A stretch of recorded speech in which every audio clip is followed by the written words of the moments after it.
ಪಕ್ಷದ ಅಧ್ಯಕ್ಷರಾದಂಥ ಡಿ.ಕೆ. ಶಿವಕುಮಾರ್ ಅವರ ಇತರ ಎಲ್ಲ ಪಕ್ಷದ ಮುಖಂಡರುಗಳೇ, ಮಾಧ್ಯಮದ ಸ್ನೇಹಿತರೆ, ಕಾರ್ಯಕರ್ತ ಬಂಧುಗಳೇ, ಈಗಾಗಲೇ ನಮ್ಮ ಕೆಪಿಸಿಸಿ ಅಧ್ಯಕ್ಷರಾದಂಥ ಡಿ.ಕೆ. ಶಿವಕುಮಾರ್ ಅವರು ಮತಗಳ್ಳತನ ಇದ್ರ ಬಗ್ಗೆ ಕೆಲವು ವಿಚಾರಗಳನ್ನು ಪ್ರಸ್ತಾಪ ಮಾಡಿದ್ದಾರೆ.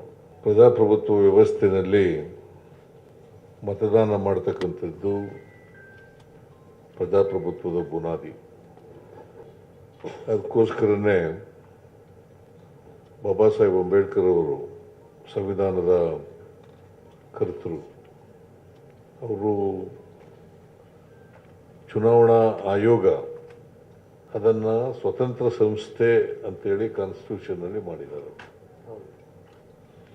ಸ್ವತಂತ್ರ ಸಂಸ್ಥೆ ಅಂತೇಳಿ ಸಂವಿಧಾನದಲ್ಲಿ ಮಾಡಿದ್ದಾರೆ. ಪ್ರಭುತ್ವ ಯಾವತ್ತೂ ಕೂಡ ಚುನಾವಣಾ ಪ್ರಕ್ರಿಯೆಯಲ್ಲಿ ಮಧ್ಯಪ್ರವೇಶ ಮಾಡಬಾರದು. ಚುನಾವಣಾ ಪ್ರಕ್ರಿಯೆ ಸ್ವತಂತ್ರವಾಗಿರಬೇಕು.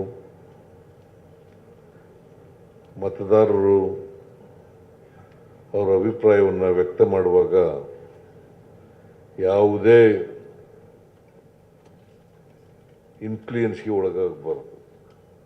ಮತ್ತು ಮತದಾರರು ಸ್ವತಂತ್ರವಾಗಿ ಮತ ಚಲಾಯಿಸ್ತಕ್ಕಂಥ ವ್ಯವಸ್ಥೆ ಇರಬೇಕು. ಅದಕ್ಕೋಸ್ಕರನೇ ಸಂವಿಧಾನದಲ್ಲಿ ನಾವು ಫ್ರೀ ಆ್ಯಂಡ್ ಫೇರ್ ಎಲೆಕ್ಷನ್ ಅಂತ ಹೇಳಿದ್ವಿ. ಫ್ರೀ ಆ್ಯಂಡ್ ಫೇರ್ ಎಲೆಕ್ಷನ್ ಆಗಬೇಕು.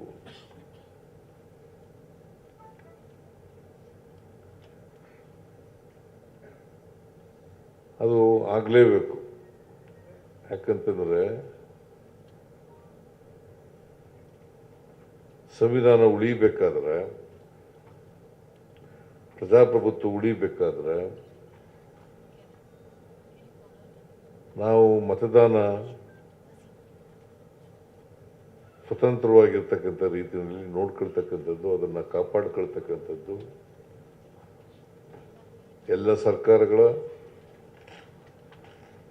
ಎಲ್ಲ ಪಕ್ಷಗಳ ಜವಾಬ್ದಾರಿ ಅಂತಕ್ಕಂಥದ್ದನ್ನು ನಾನು ಭಾಳ ಸ್ಪಷ್ಟವಾಗಿ ಹೇಳಲಿಕ್ಕೆ ಬಯಸ್ತಾ ಇದ್ದೇನೆ. ನಾವು ಭಾರತೀಯ ಜನತಾ ಪಕ್ಷವನ್ನು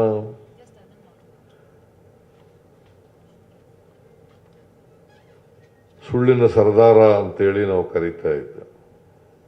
ಬರೀ ಅವರು ಸುಳ್ಳಿನ ಸರ್ದಾರ ಅಷ್ಟೇ ಅಲ್ಲ, ಸುಳ್ಳೇ ಅವ್ರ ಮನೆ ದೇವರು ಅಂತ ನಾವೆಲ್ಲ ಕರಿತಾ ಇದ್ದೆ.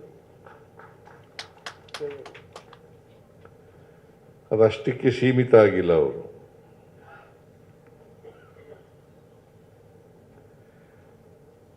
ಮತಗಳ್ಳತನ ಮಾಡೋದ್ರಲ್ಲೂ ಕೂಡ ನಿಶ್ಚೀಮರು ಅಂತಕ್ಕಂಥದ್ದನ್ನು ಸಾಬೀತು ಮಾಡಿದ್ದಾರೆ.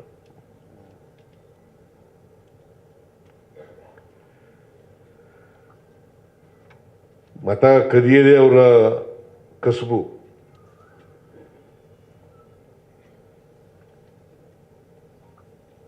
ಅದಕ್ಕೋಸ್ಕರ ಭಾರತೀಯ ಜನತಾ ಪಕ್ಷದವರು ಇತ್ತೀಚಿನ ವರ್ಷಗಳಲ್ಲಿ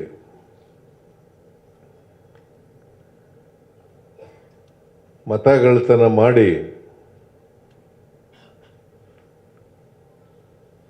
ಲೋಕಸಭಾ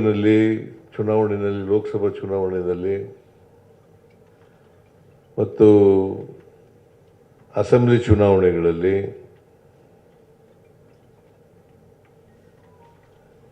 ಅಧಿಕಾರಕ್ಕೆ ಬಂದಿದ್ದಾರೆ ಅಂತಕ್ಕಂಥದ್ದನ್ನು ಇವತ್ತು ಭಾಳ ಸ್ಪಷ್ಟವಾಗಿ ಹೇಳಲಿಕ್ಕೆ ಬಯಸ್ತಾ ಇದ್ದೇನೆ. ಕೇಂದ್ರ ಸರ್ಕಾರದಲ್ಲಿರ್ಬೋದು, ಅನೇಕ ರಾಜ್ಯ ಸರ್ಕಾರಗಳಲ್ಲಿರ್ಬೋದು, ಮತಗಳ್ಳತನ ಮಾಡಿನೇ ಅಧಿಕಾರಕ್ಕೆ ಬಂದಿರೋದು.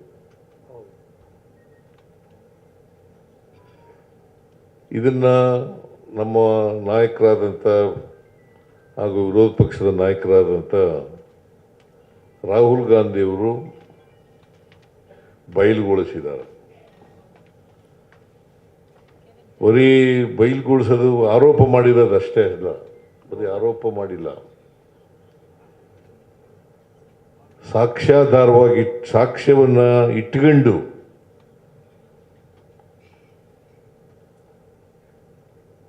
ಅವರನ್ನು ಬಟ್ಟೆ ಬಯಲುಗೊಳಿಸ್ತಕ್ಕಂಥದ್ದನ್ನು ಮಾಡಿದ್ದಾರೆ. ಮಹಾರಾಷ್ಟ್ರದಲ್ಲಿ ಮಾಡಿದ್ರು, ಆಮೇಲೆ ಕರ್ನಾಟಕದಲ್ಲಿ ಮಾಡಿದ್ರು, ಆಮೇಲೆ ಹರಿಯಾಣದಲ್ಲೂ ಕೂಡ ಮಾಡಿದ್ರು. ಈಗ ಇತ್ತೀಚೆಗೆ ನಡೆದಂಥ ಲೋಕಸಭಾ ಬಿಹಾರ್ ಚುನಾವಣೆ, ಅಸೆಂಬ್ಲಿ ಚುನಾವಣೆ, ಅಲ್ಲೂ ಕೂಡ ದಿಲ್ಲಿನಲ್ಲಿ ವೋಟ್ ಮಾಡಿರೋರು ಬಿಹಾರ್ನಲ್ಲಿ ವೋಟ್ ಮಾಡಿದ್ದಾರೆ. ದಿಲ್ಲಿನಲ್ಲಿ ವೋಟ್ ಮಾಡಿರ್ತಕ್ಕಂಥವ್ರು, ಯಾಕಂತಂದ್ರೆ ನಮ್ಮ ಸಂವಿಧಾನ ಹೇಳ್ತದೆ ಒಬ್ರಿಗೆ ಒಂದೇ ವೋಟು.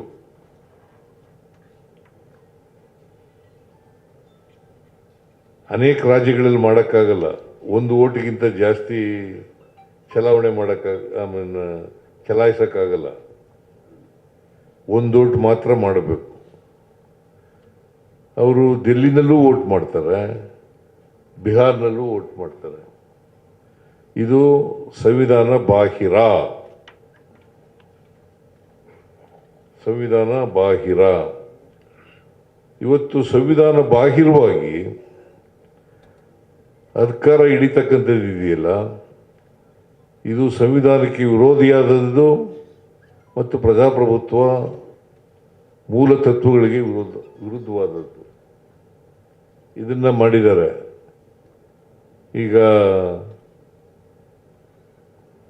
ರಾಹುಲ್ ಗಾಂಧಿಯವರು ಕರ್ನಾಟಕಕ್ಕೆ ಬಂದಿದ್ದರು. ಮಹದೇವಪುರದಲ್ಲಿ ಏನು ನಡೆದಿದೆ ಲೋಕಸಭಾ ಚುನಾವಣೆಯಲ್ಲಿ,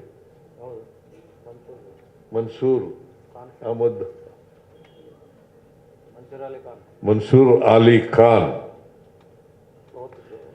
ಅವ್ರು ಸೋಲ್ಬೇಕಾದ್ರೆ ಏನು ಕಾರಣ ಅಂತಕ್ಕಂಥದ್ದನ್ನು ಸಾಕ್ಷ್ಯಾಧಾರಿತವಾಗಿ ಜನಗಳ ಮುಂದೆ ಪ್ರದರ್ಶನ ಮಾಡ್ತಕ್ಕಂಥ, ಜನರಿಗೆ ಹೇಳ್ತಕ್ಕಂಥ